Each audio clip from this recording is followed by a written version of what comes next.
Air Marshal Terence Sherry, Minister SB Moyo. Where is Walter Muzembe? Don't forget my blessing Ali. This government, mama, is corrupt and bloodthirsty.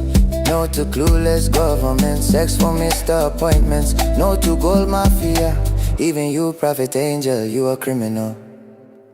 Greetings, greetings, greetings, greetings, and more greetings to you, good people. My name is Deejay Oli, and welcome to 0.5 Creative Studios, your favorite platform pa chubu. Anzi pa chubu juku. Ayaka. Ukairika nawapinda pa YouTube, ukasapfura pa 0.5 Creative Studios, was that there's something wrong. Ukange uchiona ma videos pa 0.5 Creative Studios, usina kusiya like, usina kusiya comment, usina kusubscribe, zakuti there is something wrong, auna kumira zvakanaka. Unofanira kuita zvinhu izvozvo ndokuti uratidze kuti uri mugari wepano pa platform pa 0.5 Creative Studios. Right, nezuro ndakaisirwa message ne one of MaZanu PF youth. Ndikangotaurawo naye zve2 minutes ndichida kutonzwa kuti nyaya yake yakamira sei, but haana chaataura. And then nhasi azondifonera zvikanzi mukuru muri kupi, ndikatonyepa ndikati ndiri kumuZimbabwe, ndo pandakakula zvangu. Zvikanzi ndachidawo malinki ekuti ndiuye ikoko. Ndikati koko kupi? Kanzi muri hamusi kuJoza here vachiona nhamba. Ndikati aiwa mai nditori kumasvingwe.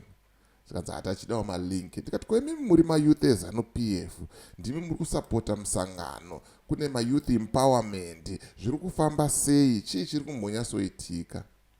Zvikanzi mukoma wangu zvinhu zvakaoma, mari dziri kungodyiwa, tiri kutambura paZimbabwe, hakuna mabasa, hatina zvatiinazvo, takaomerwa. Ndikangoti mawana shingirirai apfano wangu, zvichanaka, rambai muchichema, muchanzwikwa.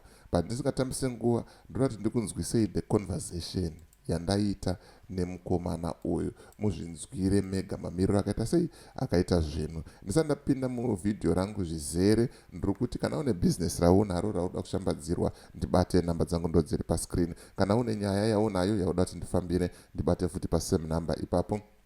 Tinodzifambira nyaya dzacho tisingatye, tisingavhunduke, tisingakwate ani nani zvake. Vazukuru vasekuru Shumba varimo munyika yeSouth Africa, vari kubata matare, vari kutenderera. Zvamanje manje ndanzwa kuti vari kuCape Town, vachabva kuCape Town vopinda Pretoria, vobva vati Johannesburg, vakananga Durban, vachitenderera. Saka bata sekuru Shumba panhamba dziri pascreen idzo. Pane vamwe wenyu vangu vachitanzi nhamba idzi hadzisi kunyatsooneka, regai ndikudze apa muite sei munyatsodziona nhamba dzasekuru Shumba handitika. Saka bata sekuru Shumba panhamba dziri pascreen idzo dzinoti +27. Idzodzo ndo nhamba dzavo idzodzo handitika. Tisingatambise nguva, regai tipinde munyaya yedu tinzwe kuti zvakamira sei. Hello. Yes, hello. Hello. Yes, hello. Maita seya. Go maita se. Abo guru se. Yeze bo. Apana muna zvamurombo titisa. Hapana, taura nini tizwe, zvakamira sei? Ndachiti ko ndipewo kalingire kuside ikoko. Kuside kupi futi? Kuside kupi? Apa izvo muri kuJoza here kana kuti muri muno ndiri muZimbabwe.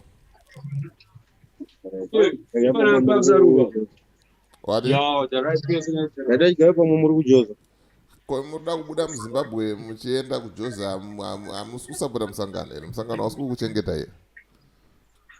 Hamoziva tenda kungobatanidza kwese mundarama idzi. Tenda kurowa masaidzi ese. Handingandimi MaYouth here. MaYouth munofanira kutosumuka kamuchivaudzawo kuri kuti vakomana taomerwa, tine nzara panapa vakomana, zvinhu hazisi kufamba mushe. MaYouth tikuchema savakomana vacho havasi kutitarisa. Hamusi kunyatsochema. Kana makunyatsochema vanhu vachakunyatsokunzwai. Wayanatsotinzwati? Aya, MaYouth asada kunyatsochema. MaYouth akanyatsochema, uri kuona vari kungochema rumva wapiwa mota, vari kuchema rumva wapiwa mari. Saka MaYouth akanyatsochema chaizvo chaizvo, zvido zveMaYouth zvichaitwa. aiwa aife hapa ndotogona tochemwa chaizvo saka muri kusaidi kupi mi ndiri kusani ndiro ni muharare ko muharare ndo muri kuitika zvinhu kandika ndo muri kubatwa mayuthi zvakanaka iro hatikumbotira kumhanya mhanya asi kwakamira situation wacho kwakamira kwemi muri kupi situation yepadheni yakamira aiwa inini ndiri padheni ndiri kumasvingo masvingo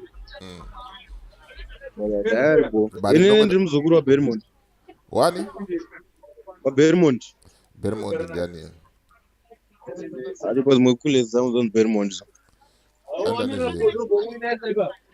aita zvemusangano anga ari kumuzanzi anga ari muzanzi saka mimi vanhu vacho vemusangano kana muchitiza musangano muchienda kusouth africa anogadzisa nyika ndiani because echitokutemba yakati ndimi vene munofanira kuvaka nyika ndo zvataitaura kano vamwe tichiti manje isusu vene vacho kana tikatangotiza anogadzira nyika vacho ndiani aiwa hapa fea chaipo chaipo hapana maequal opportunities vanhu vari kudya vakuru isusu tikufanenzana hasi tikukwara bcause isusu vanhu vari kutosimbisa zvekudara singatisi tikukwara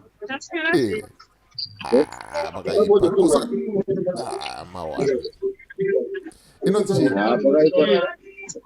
saka magrafs hapana kana chii hapana kana chiripo hakuna kana zviriko koma opportunities ekumusangano hakuna here kuri kumbonzi youth empowerment kuempowerment kuyouth empowerment ona zvokuitika mari kubuda inenge ichibuda asi mari inenge ichipohwana nemakanzela ndovanorwa mariyo makansela odya mari odya zvavo mari unoenda mubvunza uchiti chii anokubvunza kuti mari yako ndakanzwa futi anonzani potungwarara achitaura kuti youth fund iri kudyiwa zvisingaite vanhu vakadya mari dzorerai mari iyoyo but nyaya yacho yakazongonyararwa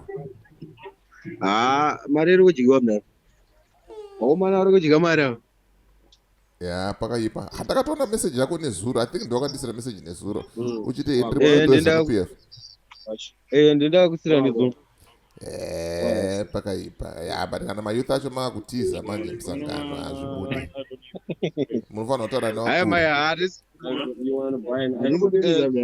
nevakubatanidza but zvinobuda zvinoita zvazvinoita zvinhu zvichachinja mai manje aiwa iri bho wangu thanks wasimbisa techingokommunicata tichionesana kuti zvakamira sei iri bho mukoma kawana